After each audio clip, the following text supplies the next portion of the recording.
नमस्कार विद्यार्थी मित्रांनो, एक्झाम हॉल या चॅनलमध्ये आपलं पुन्हा एकदा सर्वांचं स्वागत आहे। तर मित्रांनो, फायनली MSBT चे ऑफिशियल परिपत्रक आले आहे, ज्यामध्ये आपल्याला एक्झाम पॅटर्न कळलेला आहे, परीक्षा ऑनलाईन होईल की ऑफलाईन हे कळलेलं आहे। आता या परीक्षेमध्ये तुम्हाला काय करायचं नाही जेणेकरून ही परीक्षा टर्मिनेट होणार नाही, म्हणजे एक प्रकारे कशा प्रकारे परीक्षा घेतली जाणार आहे, त्याच्यामध्ये तुम्हाला कोणत्या नियमांचं पालन करायचं आहे। तुमचा जर ऑनलाईन आहे एक्झाम तर मग तुमचा कॅमेरा कसा असला पाहिजे, काय केल्यास मॅल प्रॅक्टिस म्हणून तिथे ग्राह्य धरलं जाईल, म्हणजे कॉपी केस म्हणून धरलं जाईल, हे पाहणार आहोत। त्याचबरोबर आपण शेड्यूल पाहणार आहोत। सर्व जे 13 डिटेल्स आहेत या GR मध्ये, जसं की तुम्ही पाहू शकता, हे पूर्ण डिटेल्स आपण पाहणार आहोत। तर हा व्हिडिओ एंड पर्यंत पहा। चॅनलवर नवीन असाल तर सबस्क्राइब नक्की करा आणि व्हिडिओला टाइम स्टॅम्प नुसार तुम्ही पाहू शकता, तुम्ही तुमचा वेळ इथे वाचू शकता। तर टाइम स्टॅम्प नुसार पाहायचं असेल तरीही पाहू शकता। So let's begin. तर मित्रांनो, ॲज यू कॅन सी, हे तुम्ही समोर पाहू शकता, हा आहे तो ऑफिशियल GR जो की 7 डिसेंबर 2021चा आहे, म्हणजे कालचाच आहे। विषय आहे हिवाळी परीक्षा 2021च्या आयोजनाबाबत। आता इथे 1, 2, 3 असे जवळपास 13 म्हणजे 13 पॉईंट्स दिलेले आहेत।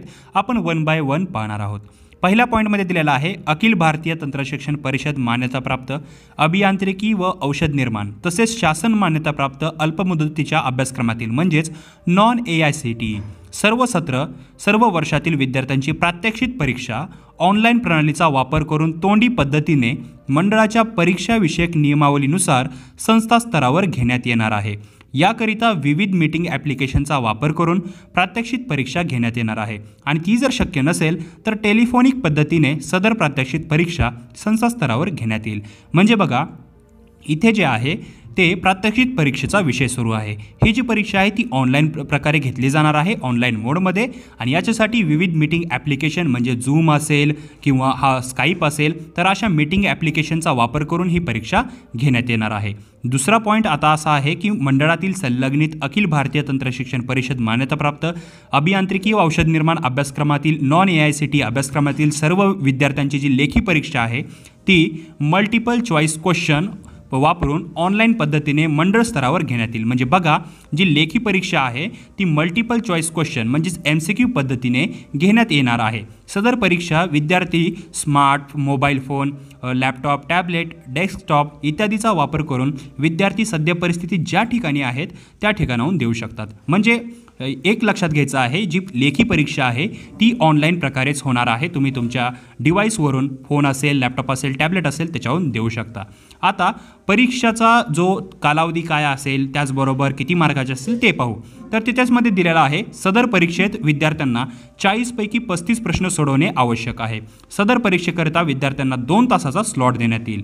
परीक्षेच्या वेळापत्रकात नमूद स्लॉटमध्ये विद्यार्थ्यांनी परीक्षेकरिता लॉग इन करून प्रत्यक्ष परीक्षा स्टार्ट केल्यानंतर 1 तासाचा परीक्षा कालावधी देण्यात येईल। म्हणजे बघा, 40 क्वेश्चन तुम्हाला भेटतील, त्यापैकी 35 प्रश्न सोडवणे हे तुम्हाला आवश्यक असेल, म्हणजे मिनिमम 35 तुम्हाला सोडवायचे आहेत। 2 तासाचा स्लॉट देण्यात येईल आणि त्याच्यामध्ये तुम्ही ज्यावेळेस परीक्षा सुरू करताल, म्हणजे लॉग इन ID वगैरे नुसार लॉग इन करताल, तर तुम्हाला 1 तासाचा परीक्षा कालावधी तिथं मिळेल। स्लॉट 2 तासाचा आहे, पण परीक्षा कालावधी 1 तासाचा आहे, कन्फ्युजन करून घेऊ नका। हिवाळी परीक्षा 2021 करिताचे ऑनलाईन लेखी परीक्षेचे वेळापत्रक जे आहे ते लवकरच मंडळाच्या संकेतस्थळावर जाहीर करण्यात येईल। ते जसं येईल तसे तुम्हाला सांगितलं जाईल, त्यासाठी चॅनलला सबस्क्राईब करायला विसरू नका। आता विद्यार्थ्यांनी एक्झाम स्टार्ट केल्यानंतर परीक्षेच्या कालावधीत कोणत्याही पद्धतीचा गैरमार्ग अवलंबणार नाही याची खातरजमा करण्याकरिता मंडळाने जे आहे ते प्राधिकृत केलेल्या पर्यवेक्षकामार्फत म्हणजे ऑनलाईन मॉनिटरिंग करण्यात येणार आहे। आता मॉनिटरिंग याच्याबद्दल काय, म्हणजे कसं असणार आहे हे आपण पुढे पाहणार आहोत। आता ऑनलाईन लेखी परीक्षेदरम्यान ऑनलाईन प्रॉक्टरिंग बाबतच्या सविस्तर सूचना व परीक्षेच्या कार्यप्रणालीबाबतच्या सविस्तर सूचना विद्यार्थ्यांना देण्यात येणार आहेत परिपत्रकाद्वारे। पण मी तुम्हाला सांगणार आहे की तुम्हाला काय चुका करायच्या नाही आहेत, जेणेकरून एक मॅल प्रॅक्टिस म्हणजे जे कॉपी केस इथं होऊ नये, कॉपी पकडता येऊ नये, म्हणजे कॉपी होऊ नये ह्याची तुम्हाला काळजी घ्यायची आहे। तिसरा पॉईंट आहे ऑनलाईन प्रॉक्टरिंगद्वारे नोंदवण्यात येणाऱ्या गैरप्रकाराचे स्वरूप, विद्यार्थ्यांना देण्यात येणाऱ्या सूचना व त्या अनुषंगाने प्रकरणी दोषी आढळून आलेल्या विद्यार्थ्यांना गैरप्रकारनिहाय देण्यात येणाऱ्या शिक्षा खालील तक्त्यात नमूद करण्यात आलेल्या आहेत। आता बघा, इथं मॅल प्रॅक्टिस केसेस दिलेल्या आहेत, म्हणजे काय केल्यास सस्पिशियस ॲक्टिव्हिटी केल्यास वॉर्निंग काय येईल, आणि जर तुम्ही त्या वॉर्निंगला तसंच वॉर्निंग येत राहिली, 3च्या वरी वॉर्निंग आल्या तर तुमच्याबरोबर काय होऊ शकतं, तर ते आपण पाहणार आहोत। पूर्ण इंग्लिशमध्ये आहे, पण तुम्हाला मी एक्सप्लेन करेल। सोप्या भाषेमध्ये पहिला जो पॉईंट आहे तो आहे examinee not visible on camera due to bad or improper light. बघा, तुम्हाला परीक्षा देत असताना एक प्रॉपर लाईटमध्ये बसायचं आहे आणि जर तुम्ही विजिबल नसाल म्हणजे कॅमेऱ्यामध्ये जर तुम्ही दिसत नसाल तर प्रॉक्टर केलं जातं. लक्षात ठेवा, तुम्हाला पाहिलं जातं आणि जर तसं होत असेल, तुमचा कॅमेरा क्लिअर नसेल, तुमचा चेहरा दिसत नसेल तर तुम्हाला एक वॉर्निंग मेसेज येईल जो की असेल you will be booked for malpractice if you do not adjust light so that your image is visible in the window on the examination screen. म्हणजे बघा, तुम्हाला मॅल प्रॅक्टिससाठी तर बुक केलं जाईल असं दिलेलं आहे. आता या केसेसमध्ये काय होईल की इथं 3 वेळेस वॉर्निंग दिली जाईल अशा प्रकारची आणि याच्यावरही जर तुम्ही ह्याच्याकडे लक्ष दिलं नाही किंवा सेम ती जर चूक तुम्ही करत राहिला तर तुमची जी एक्झाम आहे ती तिथं स्टॉप केली जाईल. कॅन्सलेशन दिलेलं आहे इथं, punishment of cancellation of the performance of the examinee in the subject course for the ongoing exam. जी एक्झाम सुरू असेल त्याला एक प्रकारे कॅन्सलेशन केलं जाईल किंवा स्थगित केलं जाईल. आता सगळ्यासाठी एकच शिक्षा आहे, अशीच शिक्षा आहे. वॉर्निंग मेसेजसुद्धा तुम्ही पाहू शकता सेमच आहे, पण सस्पिशियस ॲक्टिव्हिटी काय काय आहेत तर पहिला आपण पाहिलेला आहे की कॅमेऱ्यामध्ये तुम्हाला विजिबल राहायचं आहे. बीमध्ये दिलेलं आहे की तुम्हाला examinee not seen on the screen म्हणजे तुम्हाला स्क्रीनच्या आतच राहायचं आहे. 1 तासाचा कालावधी आहे तर तुम्हाला कॅमेऱ्याच्या आतमध्ये कुठे उठून वगैरे जायचं नाही आहे. जर तसं आढळलं गेल्यास 3 वेळेस वॉर्निंग दिली जाईल आणि 3च्या वरी झालं तर तुमचा जो पेपर आहे तो टर्मिनेट केला जाईल. तिसरा पॉईंट आहे the camera turned away from the face of the examinee म्हणजे तुम्ही जर कॅमेरा टर्न वगैरे केला म्हणजे तुमच्या चेहऱ्यापासून दुसरीकडे वळवून ठेवला तर ह्याला सुद्धा एक प्रकारे सस्पिशियस ॲक्शनमध्ये धरलं जातं.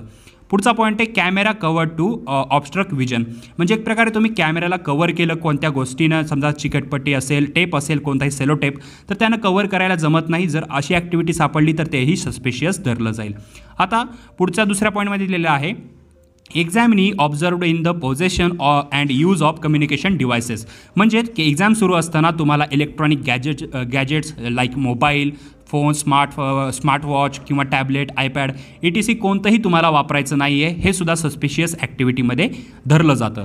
Examinee observed in possession and referring to books, notes, web sources म्हणजे एक प्रकारे तुम्ही तुमच्या जे ऑनगोईंग एक्झाम सुरू आहे त्याच्यावर वेब ब्राउझर सुरू करू शकत नाही किंवा दुसऱ्या स्मार्टफोननं वेब सोर्सेसवर जात आहेत किंवा तुम्ही बुक्स ओपन करत आहेत तर हे सुद्धा सस्पिशियस ॲक्टिव्हिटीमध्ये धरलं जातं. आणि तिसरा आणि लास्ट पॉईंट आहे additional persons apart from the examinee is are seen collaborating with examinee during the examination म्हणजे तुम्हीच सोडून दुसरा कोणताही व्यक्ती, तुम्ही आणि तो मोबाईल असेल, तिसरा कोणताही व्यक्ती तुमच्यात नसणार आहे. म्हणजे कोणताही व्यक्तीची तुम्हाला मदत घ्यायची नाही. असा जर व्यक्ती दिसला म्हणजे एका कॅमेऱ्यात 2 व्यक्तीचा फेस दिसला तुमचा सोडून अजून कोणाचा तर याला सुद्धा सस्पिशियस ॲक्टिव्हिटीमध्ये पकडलं जाईल. तुम्हाला असे मेसेज येतील you will be booked for malpractice असे 3 मेसेज येतील. याच्यावरी तुम्ही सेम जी चूक आहे ती करत राहिलात, तुम्ही जर कॉपी करत राहिलात तर तुमची जी एक्झाम आहे तिथं टर्मिनेट होऊ शकते आणि पनिशमेंट तुम्हालाही अप्लाय केली जाऊ शकते.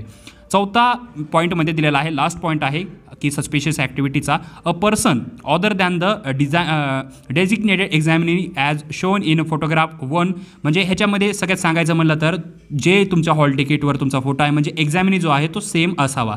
तुम्हीच असं आहे की तुमची दुसऱ्याकडून कुणाकडून एक्झाम देऊन म्हणजे द्यायला लावू नका. तुमची एक्झाम तुम्ही स्वतःच द्या. तुम्हीच तो स्टुडंट आहे तर तुम्हीच एक्झाम द्या. जर असं आढळलं गेलं की तुमची एक्झाम कोणी दुसरा व्यक्ती देत आहे तर ते सुद्धा सस्पिशियस ॲक्टिव्हिटीमध्ये धरलं जातं. मॅल प्रॅक्टिसमध्ये तुम्हाला बुक केलं जाऊ शकतं. आता चौथा पॉईंट दिलेला आहे खालील तक्त्यात नमूद विषयांच्या अभ्यासक्रमात आता ड्रॉइंगचा समावेश आहे. आता ड्रॉइंग विषयाची परीक्षा MCQ वापरून घेणे शक्य नाही. तर बघा कोणकोणते विषय आहेत त्याच्यामध्ये तुम्ही पाहू शकता. तुम्ही स्क्रीन म्हणजे एक प्रकारे हा व्हिडिओ पॉज करून पाहू शकता. याच्यामध्ये पेपर नेम्स दिलेले आहेत.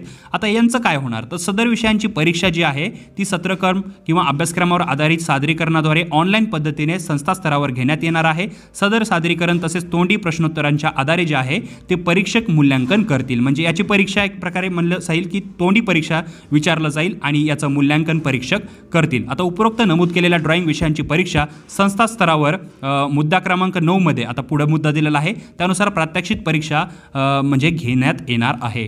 5वा पॉईंट आहे आता ज्या विद्यार्थ्यांकडे ऑनलाईन लेखी परीक्षेकरिता इंटरनेट, संगणक, मोबाईल वगैरे सुविधा उपलब्ध होऊ शकत नाहीत अशा विद्यार्थ्यांकरिता शेवटचा पर्याय म्हणून ऑनलाईन परीक्षा नजीकच्या तंत्रनिकेतनात घेण्याची सुविधा उपलब्ध करून देण्यात तुम्हाला येईल. म्हणजे हे जे आहे ती युनिव्हर्सिटी असेल किंवा कॉलेज असेल तुमचं, तुमच्याकडे जर कसलीच सुविधा नसेल, ना मोबाईल, ना इंटरनेट, ना संगणक, तर तुमची जे परीक्षेची सोय असेल ती एक प्रकारे सुविधा तुम्हाला उपलब्ध करून देण्यात येईल. पण याकरिता नियोजन करण्याची सर्वस्व जबाबदारी विद्यार्थी प्रवेशित असलेल्या संस्थेची राहील, म्हणजे तुमच्या संस्थेची ही जबाबदारी आहे. 6वा पॉईंट आहे, जे विद्यार्थी अपवादात्मक परिस्थितीत संस्थेत येऊन परीक्षा देतील त्यावेळी संस्था व विद्यार्थ्यांनी कोविड-19 बाबतच्या केंद्र व राज्य शासनाच्या सर्व मार्गदर्शक सूचनांचे काटेकोरपणे पालन करावे. म्हणजे जे विद्यार्थी काही परिस्थितीमध्ये समजा संस्थेत येऊन परीक्षा देत असतील तर तुम्हाला कोविड-19च्या ज्या गाईडलाईन्स आहेत त्या फॉलो करणं आवश्यक आहे. 7वा पॉईंटमध्ये आहे की जे दिव्यांग विद्यार्थी असतील, जे स्पेशल स्टुडंट्स असतील, त्यांना सोयीनुसार एक प्रकारे टाईम जास्त दिला जाईल, अधिकचा वेळ दिला जाईल आणि अशा विद्यार्थ्यांना सोयीनुसार पुरवण्यात येईल, टाईम वगैरे एक्स्ट्रा दिला जाईल. हे प्रत्येक GR मध्ये आपण पाहू शकतो. तर अशा विद्यार्थ्यांसाठी एक्स्ट्रा टाईम दिला जातो. 8वा पॉईंट आहे, हिवाळी परीक्षा 2021चे स्वरूप जे आहे ते ऑनलाईन पद्धतीने असल्यामुळे परीक्षाविषयक नियमावलीत RG11K नुसार फोटोकॉपी व्हेरिफिकेशन रिअसेसमेंटची सुविधा राहणार नाही, म्हणजे या परीक्षेकरिता. 9वा पॉईंटमध्ये दिलेला आहे बघा, हिवाळी परीक्षा 2021 प्रात्यक्षिक व लेखी परीक्षेचे वेळापत्रक हे खालील प्रमाणे आहे. व्हिडिओला पॉज करा, व्हिडिओची क्वालिटी थोडी इन्क्रीज करा, ज्याच्यामध्ये तुम्हाला ॲक्टिव्हिटी, प्रॅक्टिकल एक्झाम कोणत्या तारखेला आहे आणि MCQ based online theory exam कोणत्या तारखेला आहे हे सर्व काही दिसेल. याच्यामध्ये AICT अँड फार्मसी कोर्सेसच्या स्टुडंटसाठी हे जे वेळापत्रक आहे ते दिलेलं आहे. 10वा पॉईंट आहे, शासन मान्यताप्राप्त अल्पमुदतीच्या अभ्यासक्रमातील नॉन AICT विद्यार्थ्यांच्या हिवाळी परीक्षा त्याच्या बाबतची महत्त्वाची सूचना. आता नॉन AICT बघा, तर सर्व विद्यार्थ्यांची हिवाळी 2021 परीक्षा मंडळ स्तरावरच ऑनलाईन पद्धतीनेच होणार आहे. आता ह्याच्यामध्ये परिपत्रकाबद्दल सांगितलेलं आहे, पण पुढे आपण पाहू की जे प्रवेश नोंदणी असेल, प्रक्रिया असेल, ही हिवाळी 2021 परीक्षा अर्ज भरण्याची प्रक्रिया सध्या सुरू आहे. सदर प्रक्रिया अद्यापही पूर्ण झालेली नसल्यामुळे शासन मान्यताप्राप्त अल्पमुदतीच्या अभ्यासक्रमातील सर्व विद्यार्थ्यांच्या हिवाळी परीक्षा 2021चा कालावधी अद्याप निश्चित करण्यात आलेला नाही. ड्यू टू कशामुळे हे करण्यात आलेलं नाही, तर प्रक्रिया जी आहे, जी समजा अर्ज भरायची प्रक्रिया आहे ती सध्या सुरू आहे. त्यामुळे सदर परीक्षेचा कालावधी निश्चित करून विद्यार्थी व संस्था यांना हिवाळी 2021च्या लेखी व प्रात्यक्षिक परीक्षेचे वेळापत्रक स्वतंत्रपणे परिपत्रकाद्वारे कळवण्यात येईल. तर ते जसे कळेल मी तसे तुम्हाला कळवेल. 11वा पॉईंट आहे, सर्व संस्था प्रमुखांना सूचित करण्यात येते. आता ही संस्था प्रमुखासाठी आहे, परीक्षेदरम्यान कोणताही गैरप्रकार होणार नाही याची दक्षता घ्यायची आहे. परीक्षेदरम्यान गैरवर्तन झाल्यास मंडळाच्या परीक्षा विषयक नियमावलीत आता त्या मुद्द्या क्रमांकानुसार क्वांटम ऑफ पनिशमेंटनुसार कारवाई करण्यात येईल. म्हणजे तुमच्यावर यांच्यावर कारवाई होणे म्हणून तुमची जी परीक्षा आहे ती एक प्रकारे म्हणजे कडक घेतली जाईल, लक्षात ठेवा, म्हणजे तुमच्यावर नजर ठेवली जाईल. 12वा पॉईंट आहे, मंडळाच्या परीक्षा विषयक नियमावलीनुसार हिवाळी 2021 परीक्षेबाबतचे सर्व रेकॉर्ड संस्थांनी त्यांच्या स्तरावर करून ठेवायचे आहे, संस्थेसाठी आहे. आणि 13वा पॉईंटसुद्धा संस्थेच्या प्राचार्यांसाठी आहे की विद्यार्थ्यांची हिवाळी परीक्षा 2021 करितावरील सर्व बाबी विद्यार्थी व त्यांचे पालकास निदर्शनास अवगत करून द्यायचे आहे, निदर्शनास आणायचे आहे, जे की आम्ही आणलेलं आहे. तर अशा प्रकारे ही जी एक्झाम आहे ती ऑनलाईन प्रकारे होणार आहे. प्रात्यक्षिक जे आहेत ती ऑनलाईन प्रकारेच होतील. नॉन AICT कोर्सेस, आपण AICT कोर्सेस असेल किंवा जे म्हणू शकता औषध निर्माण कोर्सेस असतील तर त्याचं आपण पाहिलं, सर्वांच्या परीक्षा ऑनलाईन प्रकारे होतील. मॅल प्रॅक्टिस आपण पाहिली, सस्पिशियस ॲक्शन्स आपण पाहिल्या. आता याच्यापैकी तुम्हाला जे काही समजलं नाही ते आम्हाला कॉमेंट सेक्शनमध्ये नक्की विचारा. हा जर GR पाहिजे असेल तर इंस्टाग्रामवर तुम्हाला मिळून जाईल. आमचा जो हँडल आहे तो आहे एक्झाम हॉल 5, लिंक डिस्क्रिप्शनमध्ये आहे, किंवा तुम्ही सिम्पली सर्च करू शकता आणि आम्हाला तिथं विचारू शकता, आम्ही तुमच्या प्रश्नांची उत्तरं देतो. तर आय होप तुम्हाला व्हिडिओ आवडला असेल. तर मित्रांनो, आय होप तुम्हाला हे पूर्ण GR समजला असेल. जर तुम्हाला काही अडचणी असतील, काही प्रश्न असतील किंवा इतर काही रिलेटेड माहिती पाहिजे असेल तर खाली कॉमेंट सेक्शन मध्ये नक्की विचारा. व्हिडिओ जर आवडला असेल तर लाईक करायला विसरू नका. चॅनलवर नवीन असाल तर सबस्क्राईब नक्की करा. So thanks for watching.